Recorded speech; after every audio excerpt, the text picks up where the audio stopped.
The day my life collapsed and why I'm grateful. Did I remember the exact moment my life collapsed? Not the week, not the day, the moment. It was a Tuesday, 11:42 a.m. My phone buzzed twice, first with a message I didn't want, and then with a truth I wasn't ready for. In 1 hour, I lost my relationship, my job, and the identity I've been clinging to for years. Just gone. People think collapse happens like a slow earthquake, but sometimes it's a trap door. 1 second you're standing. The next, you're somewhere deep, dark, and breathless.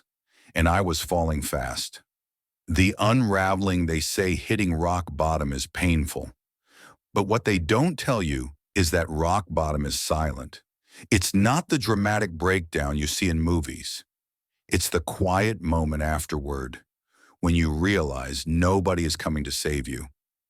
My friends didn't know what to say. My family thought I was strong enough to handle it. And I didn't recognize the person in the mirror. Do you know that 76% of people report feeling stuck at least once in their lives? And 1 in 3 experiences a life event so shattering, it changes their identity completely. I didn't know those statistics then. I just knew I couldn't breathe. I kept replaying everything I had lost, like a broken tape stuck on rewind. But collapse doesn't happen because you are weak. Collapse happens because something in your life wasn't meant to stay standing, and I was about to learn that the hard way. The breaking point. One night I drove without direction. I ended up parked outside an empty grocery store. Rain hit the windshield in heavy thuds, the kind that sound like the world is crying with you. And for the first time in years, I allowed myself to cry too. Not the silent kind, not the controlled kind, the real kind. The kind that leaves your chest burning and your hands shaking. I cried for who I used to be. I cried for the future I thought I had. I cried because everything hurt and because I didn't know how to fix any of it. People avoid breakdowns because they're messy. But here's the truth. A breakdown is not the end. It is the beginning of hearing yourself again. And in that parking lot, soaked in tears and rain, I heard something I hadn't heard in a long time. My own voice, it whispered, "Get up." Not because you're strong, but because this is not where your story ends. The first glimpse of light. Research from Harvard shows that after a major life collapse, 83% of people eventually rebuild stronger lives than before. Not the same life, a better one. But at that moment, I didn't feel like part of the 83%. I felt like part of the broken remainder. Still, something shifted. The next morning, I made one tiny decision. A small walk, 10 minutes. Not to heal, not to improve, just to move. And sometimes, movement is enough to keep hope alive. Day after day, the walk became a routine. Then I started journaling, then reading again, then choosing small things that made me feel 1% better. Not happy, just better. And life is built on better, not perfect. The unexpected truth. One afternoon, I came across a quote that changed everything. Sometimes when things fall apart, it's because they were never meant to hold the life you're destined for.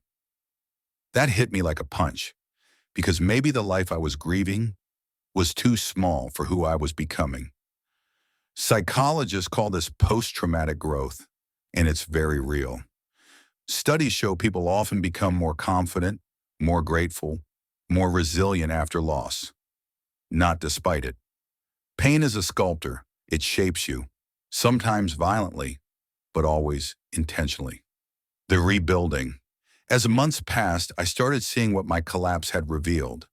I had been in a relationship where I was shrinking to be accepted. I had been working a job where my talent wasn't growing. It was dying. I was living a life that looked successful on the outside, but felt empty on the inside. My collapse wasn't a tragedy. It was a rescue, a forced evacuation from a burning house I didn't realize was on fire. You don't understand this when everything is falling apart, But when the smoke clears, you see it. Life removed what you were afraid to let go of, so it could give you what you were meant to hold. The gratitude I never expected. 1 year later, my life looked nothing like the life I lost. I rebuilt my career, not the same one, but one with purpose. I discovered friendships that felt like home. I found passions I forgot I had. I began to like myself again. And something strange happened. I became grateful for my collapse, grateful that the relationship ended, so I could rediscover my worth. Grateful that the job disappeared, so I could build something meaningful. Grateful that life fell apart, so it could finally fall into place. It's easy to be grateful for the good, but the moment you become grateful for the painful, you've unlocked a different level of life. The message I wish someone had told me: if your life is collapsing right now, if things are falling apart so loudly you can't hear your own heartbeat, listen to me. This is not the end.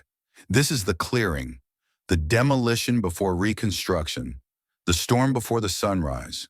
One day you will look back and say, thank God that happened. It didn't break me. It moved me. Your collapse will become your turning point. Your pain will become your teacher, and your story, the very one you think is over, is just beginning its most powerful chapter. Because sometimes, the day your life collapses is the day you finally become free.